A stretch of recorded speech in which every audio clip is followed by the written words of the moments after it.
But when you grow up, you come to school and people are telling you, don't make a mistake. If you want to be ready for economy, learn the stuff we're telling you in school, no matter if you need it or not. And if you make 0 mistakes, you will get a good grade. And then you're good enough for the future. But this thing is, we never learned while making no mistakes. One of the hardest things for our brain is learning how to walk. And walking is one of the hardest things for us.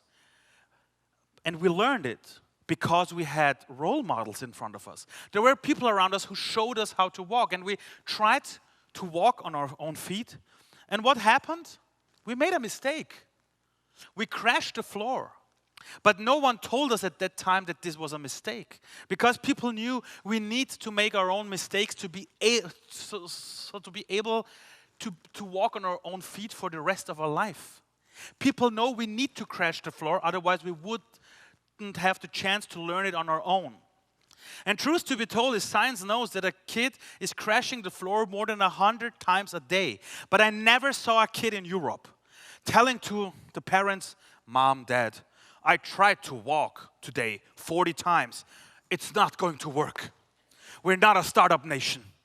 Making mistakes, a culture of failure, it's not me.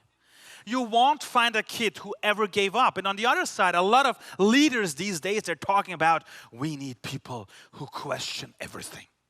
We need people and employees who question the reality, who think totally new. The thing is, we all were born curious. Take a look at kids who are at the age of 3 or 4. They're running around in a park and they're always asking, why? Why is there snow on the mountain? Why is the moon in a round shape? And we as adults, instead of telling them we have no idea, but maybe you can find it out, what you're telling is, don't ask too many questions.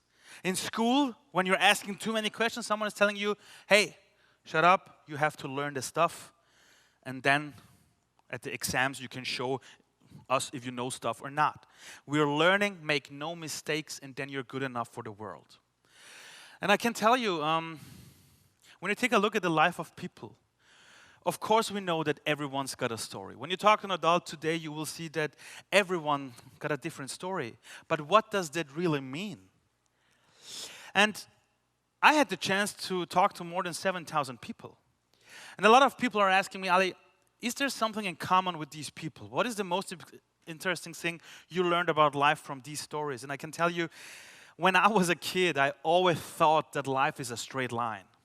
When I was a kid, I thought, or I learned from society, that when you're a kid, you go to school, then you finish school and university maybe, then you start to work in a great job. And when you do the things in the right way, one day you're going to be the boss. And then you can retire and enjoy your life. This was the thing I learned, and therefore I thought I was a system error until I started to talk to people about their life. And I can tell you, after talking to more than 7,000 people, my team and myself, we found out that more than 85% of these people who submitted their story on our platform, they told us that their life was not a straight line. Instead, they told us that their life was a zigzag.